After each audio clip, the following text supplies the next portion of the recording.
you can't always be the nice guy. So. Yeah. No, sometimes you got to put your foot down. I think sometimes when people are direct and firm, it can be misconstrued. Micah, for example, sometimes he's just quite direct, and I think people can interpret that occasionally as him being an asshole, but he's not. He's just trying to get the work done. We both care, just in different ways. I'm a much more open, like, let's talk about it, come in my office, call me on the phone. I'm like the hippie manager, and he's more like the 50s dad. Like, don't like it? Tough, keep going. Yeah. The 50s dad.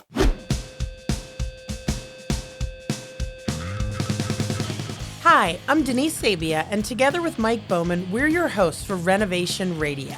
Mike and I are passionate about helping people create the home of their dreams. So if you're thinking about remodeling your home, or if you're just looking for some inspiration, we're here to help you make your dream home a reality. This is Renovation Radio. This is Renovation Radio. This is Renovation Radio. This is Renovation Radio. This is Renovation Radio. So I was thinking, you're kind of a unique person because you've worked in the field and you worked in an office. And so I was curious for you specifically, when you did make the transition from field work to office work, what was the biggest adjustment that you had to make? Probably feeling that I wanted everyone to like me. Because you're maybe that's not the best way to say it. You go from one of the guys to, oh, it's that guy. You know what I mean? Because you have to make business decisions that affect people in the field. Okay. And you don't want to offend or hurt or, like, you want that decision to be good for the majority of the people. And sometimes it's not. Sometimes you just have to stick with your guns, and sorry if you don't like it. This is why this decision was made in my mind, and we're going with it. Mm-hmm. You know, in the field, there's 5 different ways to do something. In an upper management position, there's a million ways to do it. There's really only 1 or 2 right ways to do it, which ends up being now what I love about my job the most is the freedom and autonomy to make decisions and move stuff for the most part. There's some decisions that obviously we have to go to leadership as a team to make. But as far as the production goes, they've given me pretty much, or maybe I've earned it with them, carte blanche to take it in directions that I feel are better. So what was the hardest transition becomes the best part of the job now. And I like to change things up and tweak and twist, and I'm not afraid to make a mistake and back it out. Yeah. You know, I'm not afraid of criticism. I'm not afraid of people don't like me because I'm a manager or whatever. Right. Like, as long as they're happy at their job making money, that's all that really matters. I mean, obviously, we're making money too, but yeah, probably. But when the you're managing personnel. people, that's another thing you have to think about is like, are you giving them the proper support? Right. And there's a whole other element to managing people than just performing the task. Yeah, I'm not just framing a doorway. Is the foundation correct for me to frame that doorway to accept the finished door so the customer can open it and close it and lock it and unlock it? Right. And everybody's safe. So that was probably the hardest one, you know. Yeah. Just switching from one of the guys to being that guy. You know, like, oh, it's that guy. Right. So now he's impacting our day to day instead of being a part of our day to day. Yeah, I mean, I remember a story when I was first started out in construction when I was young. My dad worked for a company, and there was a rough end supervisor that took a custom home from the ground to drywall. My dad took it from drywall to 2-year warranty. And the guy that did the rough end construction, nobody liked. And I remember asking for a specific tool from him, and he said, no, blah, blah, blah, and walked away. And one of the guys on doing whatever, framing, came over and he goes, you know, if your father came and asked me to do anything, I would drop whatever I was doing to make sure he got it done because he respects us. And that just kind of always stuck with me. Yeah. But there is a fine line there. Sure. You know, and I mean, you can't always be the nice guy. So. Yeah. No, sometimes you got to put your foot down, you know. That's why they say nice guys finish last. Yeah. You know, you don't want to get walked all over. You want to be a firm, strong person who can back up the people when they need backing up, who can, you know, advocate for the people when they need that, but also who can be like, this is how we're going to improve. We have to make these changes and, you know, uphold the structure that we've built and, you know, maintain the status quo. That's important. Hey, Douglas MacArthur sent millions of people off to die and is considered a successful general. I guess it's all about perspective. There's a balance. Yeah. Nice guys finish last. Mean guys get fired first. Mm-hmm. Got to find the right balance for you. Yeah, I mean, you don't need to be overly nice and you don't need to be a complete a-hole, but There's definitely like, I think sometimes when people are direct and firm, it can be misconstrued as being a jerk. Yeah. And that can happen in any workplace, right? Micah, for example, sometimes he's just quite direct, and I think people can interpret that occasionally as him being an asshole, but he's not. He's just trying to get the work done. Just efficient. Yeah, it's weird. I've started to be able to read Micah's mind. I'm concerned for my mental well-being. We both care just in different ways. You Yeah. know, like we care about the people in our department. I'm a much more open, like, let's talk about it. Come in my office, call me Sure. on the phone. Don't harbor those feelings. I'm like the hippie manager, and he's more like the 50s dad. Like, don't like it, tough, keep going. Yeah. 50s dad. So Maybe the next question should be, if Micah was any TV dad, who would he be? What about... I can't really think of like a stern. You can't say like He would Ward be Red Cleaver. from That 70s Show. Yes, That's perfect. exactly who he That's is. who he would be. That's Red good. He's Foreman. yes, Red Foreman. That's hilarious because I was like, well, he's not Ward Cleaver, that's for sure. He's like, but he's also like the liberal version of Ron Swanson. Yeah, He's the combination of those two. That's that's good. funny. He That's is. good. Yeah. So, kind of from that question you just asked me, both of you operate kind of multiple jobs. What your job title be if it accurately described what you do? I mean, I have a goal in my head, which I think I'm gradually kind of piecing together. I think my job title now is pretty accurate to what I'm doing because it generalizes the two main parts of what I do and brings them together, which is marketing and technology assistant. Yeah. I think that's the most accurate description it could get, but they are two very different workflows. So when you dive into what the name is, it's just two things put together. See, you know? I like this question because I feel like you and I would almost have a similar answer, and that I would can't be wait to hear what your answer is. personality manager. Micah Oh. manages the construction. I Yeah. manage the personalities. Yeah. And that's something that I did not realize coming into management was there is just as much effort put into managing 30-some people as there is building a home. Oh, well, yeah. I mean, you have that many people. You have to make sure that they're flowing well together, that they're functioning, that they're abiding by, the processes that we've set into motion. Mm-hmm. Yes, that is definitely something that you have to think about, right? Yeah. My answer, I think, is you're going to laugh. Ringmaster. You know what I Yeah. mean? Like imagine this office was a circus. And I you got walk around a the office million constantly doing it. You got a million Yeah. pieces going on. Yeah. I've got the front of the house that I'm managing, which is basically the experience center and our conference rooms and our show kitchen where all of our design samples are. And then you've got the sort of back end office workspace, which is the break room and snacks and office supplies and workspaces. And so it's sort of like, is it ringmaster, ringleader, whatever that person is with the red jacket and the top hat in a circus? Get me a top hat. That's what you Yeah. should dress up for Halloween this year. That's as, the I ringmaster. actually have already dressed up as that for Oh, Halloween years ago. You're like glue for the people, and then The you're people like glue. you're like Yeah. sealant on it. Yeah. I'm the epoxy. Yeah. you guys I'm the keep, epoxy coating. you guys keep it all together. I mean, my job has evolved over the years. Yeah. I started out as lead intake coordinator, sales assistant. I took on some administrative tasks. I was responsible for the fleet. I was part of the office relocation team, which sort of got us over here to the new building. So, there's a lot of things that have been on my plate, general office maintenance. And, now we're looking for a new director of first impressions. And I was again, gonna say you're intermittently the Yeah. director of first impressions. yeah, I mean, there's so many little things that people don't think about, right? Like conference room management.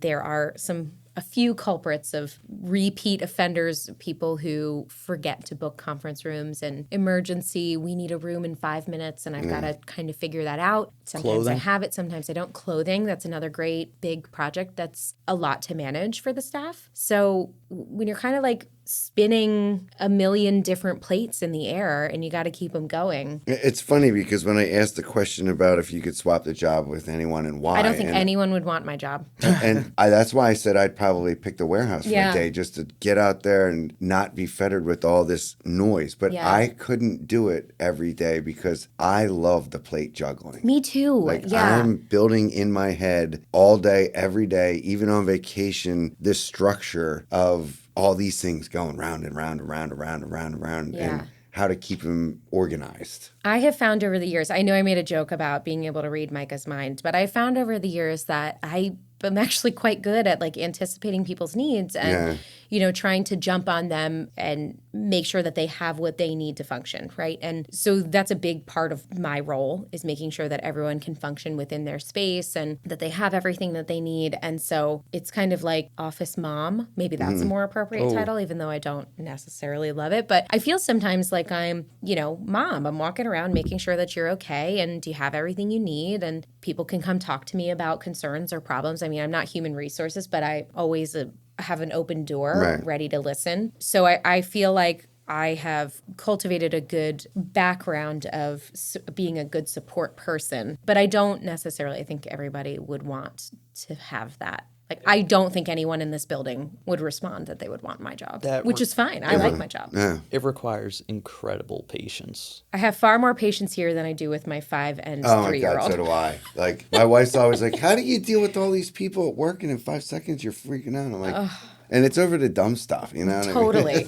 It's like, you don't want to put your shoes on? I'll make you put your shoes on. Yeah. We get constant practice. Yeah, this morning, my oldest one was freaking out because she's visiting Citizens Bank Parking, can't wear her Bryce Harper jersey. Then the Why youngest, can't she wear it? Because you have to wear the camp T-shirt so they can keep track. Oh, they're doing it at camp. Yes, sorry. Oh. And then my youngest one was turning into the exorcist because she was tired and wouldn't get out of bed. And in 5 seconds, my wife's like, that's it, I give up. And walks away. And I come in, I'm like, she loves that song, Somewhere Over the Rainbow by the Hawaiian guy. Yeah.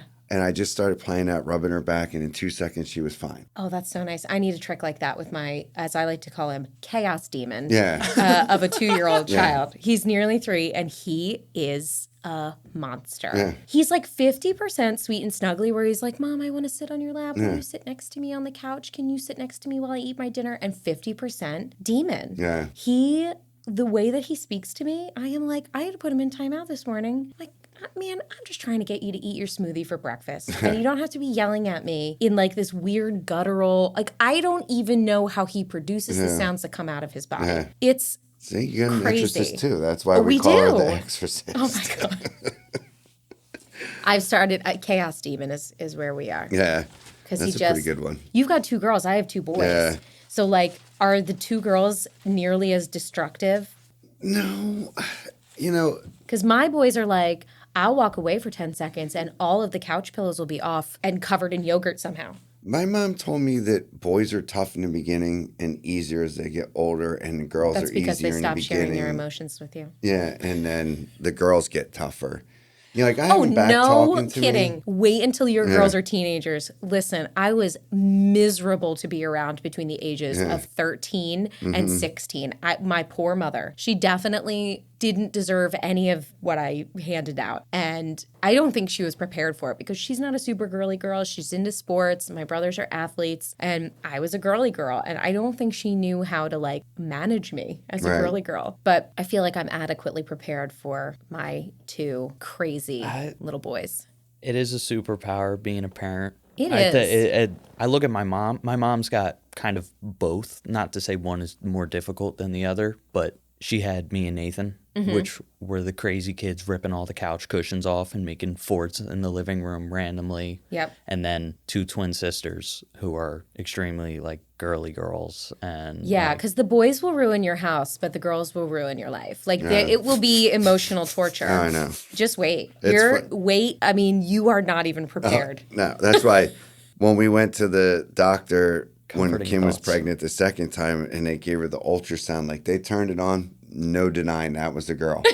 I just looked at Kim and I'm like, I'm going to need a cabin. And the nurse is like, what are you talking about? And I'm like, I'm going to need do you a see that cabin." screen? That's the 3rd girl I'll be living with. Not going to work out very well for me, is it? And she goes, no, you're probably right.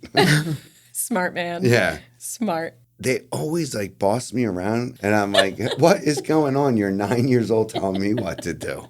They're just getting ready for teenage Oh, I know. years. Yeah. They're testing the waters. Well, that's good, though, because if they're, bossing you around, then they'll be able to boss around any future boyfriends. You'll be able to reel them in. So I guess the semi in conclusion, because I do have one more topic, because we haven't mentioned one thing that we always mention on this podcast somehow. The differences between the work family and the office family ends up being parenting versus managing, which kind of like we were just talking about that. Yeah. DNA versus commonalities, like we're linked by our family via blood. And then here we're linked by multiple commonalities. Sure. Like what we do as a job, and then our likes and personalities individually. And then family secrets and office secrets, which are always good. You know, every family has their family secrets, and every office has their office secrets that, you know, somehow they end up making their way around, but it does stay tight-lipped for a while. It's funny that you had this topic, because one of my questions for you was, what were your thoughts, because I think it ties in nicely, what were your thoughts on like work wives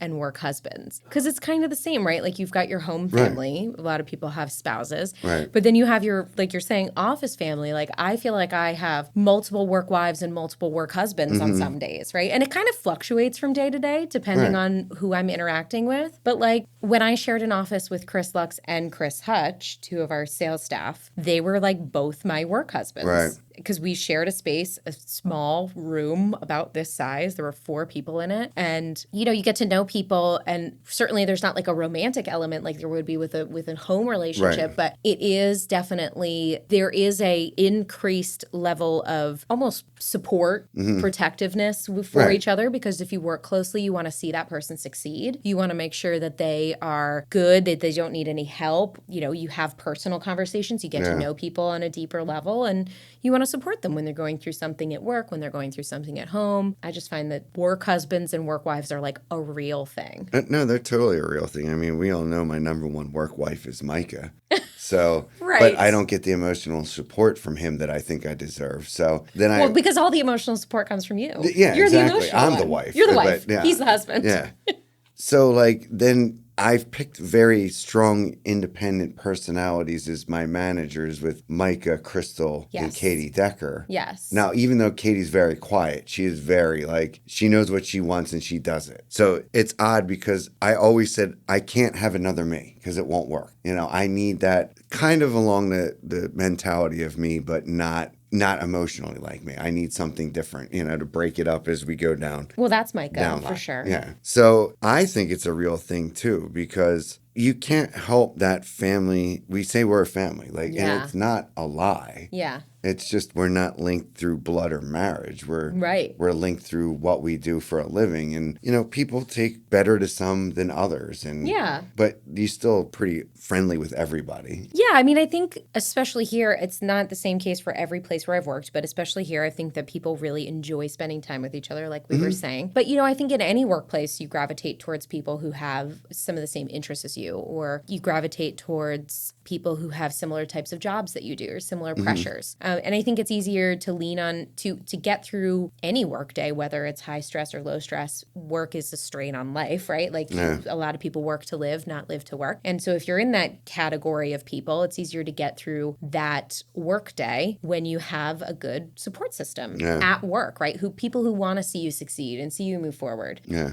And, you know, if you're in the other category of you live to work, then I think having people to support you along the way is great, but that's not necessarily your number one. You might be the person supporting the other people at that point. Yeah. So the one topic we didn't broach, which now I wasn't here last week, but somehow online dating always comes up. And that might be the one rule that I think could be wrong, because we are so tight-knit. Like, it always seemed like everywhere I worked, there was always some kind of office romance budding because of the time you spend with people. Like, if you're a single person and you're going to find it's better than dating, because from a distance you could observe the characteristics and quality of a person. And that's why I think there is a lot of office romance that buds in these situations. This is going to sound probably wrong in some way, but I feel like it almost feels natural for people to fall in love at work, right? You're spending, like we said, a lot of time together. Right. Like hours-wise, I probably spend more time with my coworkers than I do with my family over the course of a year, right? So when you're getting to know somebody in a small environment and understanding how they handle challenging things potentially, or how they talk to other people, and you're seeking, you know, a partner in life, kind of a natural place to find somebody that you might have romantic feelings with. Yeah. I mean, like, I've never been in that situation. I've known my my husband for many years. We met when I was like 12 and through mutual friends. Well, I mean, when you think of it when you're younger, where do you meet most of those people that you end up dating and everything? It's in school. Right. School. You know, it's the place you it's spend it's all of high that time. school, it's college. I Yeah. mean, I think work becomes a natural place. And I never experienced the online dating world. I was fortunate enough to find my husband before that was like the thing that you do. In the sandbox. That's where you found him. The sandbox, yeah. Can I have your bucket, please? And the rest of your life. Earlier today, Mike and I were talking about there's certain positions that you have sometimes when you grow within a company or whatever role it is that you've, accepted or that like you almost can't turn off, right? There are certain people who, depending on their role, need to be available. Like, HR is a good example, right? If something happens on a weekend with an employee and, if there's like a facilities manager, like Jeff, like if there is an alarm that goes off over the weekend and there's concerns about a break-in, like you've got to be all the time, like right, on or the job like site. Yeah, my first two examples were really just like office employees, but in our field in particular, we are servicing clients, and a lot of things can go wrong over the course of 2 days on a weekend, and you can't necessarily just shut off. So there is this dichotomy of like, technology is like overrunning our lives, and in some cases making us worse for wear, but in other cases we rely on it so heavily. And we need to be able to It's the state of the service, world. Yeah, we need to be able to service the clients that we have and make sure that they understand that they are a priority for us and they're important to us. So you have to like almost always be tapped in. That's like very much how I feel with like social media, because before I got hired here, I had deleted all of my social media, and it had been that way for a couple of years.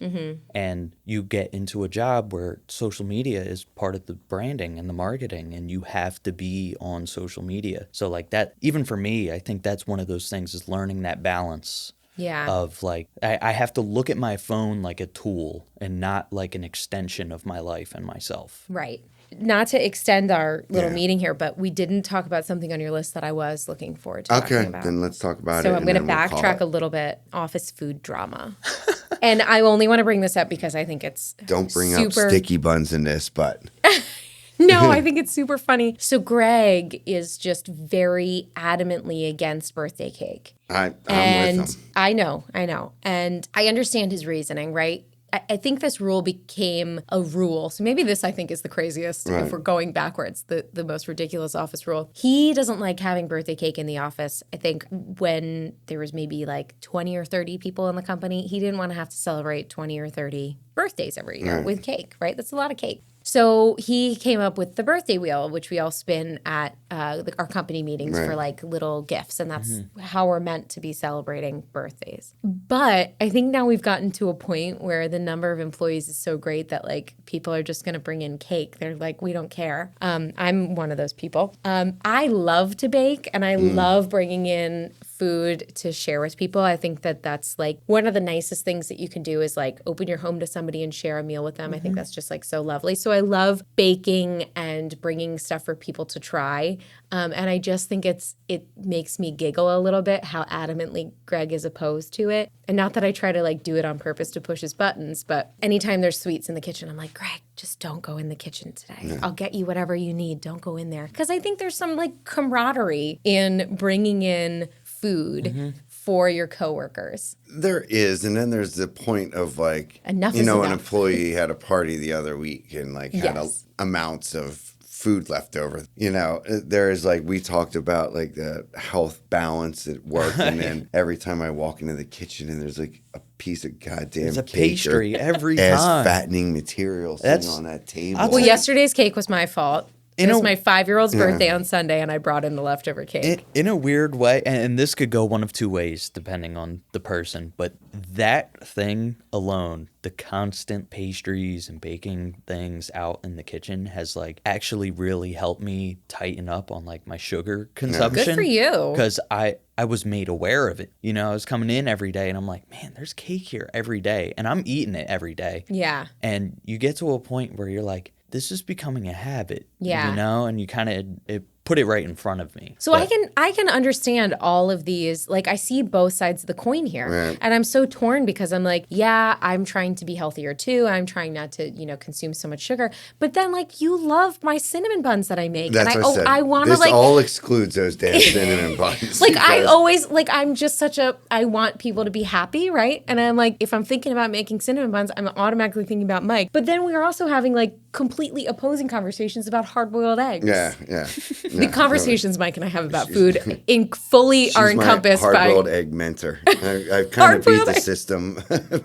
All right, so I guess cinnamon buns aside, Right. you are anti-food sharing in the office of leftover food or cake or sweets or treats. Or Halloween leftovers. Yeah, Oh, the Halloween candy is nonsense. Throw it away.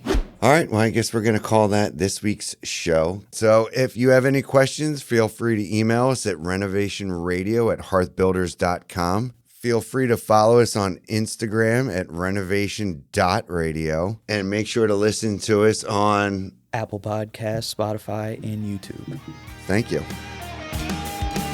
Thanks for listening to another episode of Renovation Radio. I hope you learned something new and that you're feeling inspired to start your next remodeling project.